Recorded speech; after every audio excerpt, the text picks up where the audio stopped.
Bonjour. Alors, aujourd'hui, c'est la journée nationale des aidants.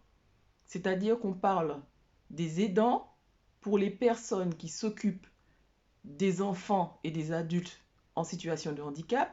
Dans notre situation, nous parlerons bien sûr des enfants qui sont autistes et dont ce sont les parents qui sont les aidants.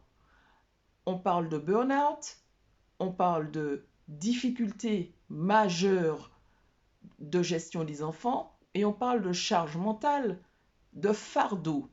Alors, la question que je me pose est la suivante.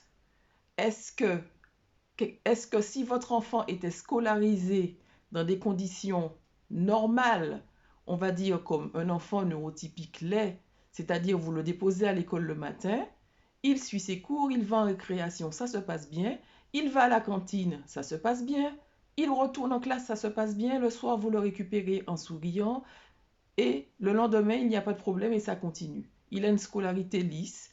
Vous n'avez pas de mots un peu tendancieux dans le cahier de liaison. Vous n'avez pas de pression de l'école qui vous appelle à n'importe quel moment vous disant il faut le récupérer parce qu'on ne peut pas le garder, c'est un monstre. Il a un comportement qui n'est absolument pas compatible avec l'école. Venez le récupérer parce qu'il n'a pas d'AESH.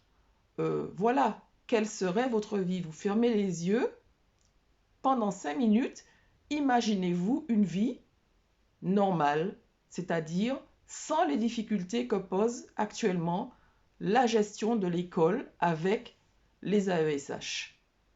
C'est pour ça que moi, en tant que maman, je me bats pour proposer aux familles un accompagnement où elles vont retrouver cette sérénité-là, où elles pourront travailler et ne plus avoir leur téléphone sur vibreur, à se dire, mais voilà, l'école peut m'appeler à n'importe quel moment je peux être dérangée pour venir chercher mon enfant, ou même pire, je ne pourrai pas travailler cette année parce que j'ai un problème d'école avec mon enfant.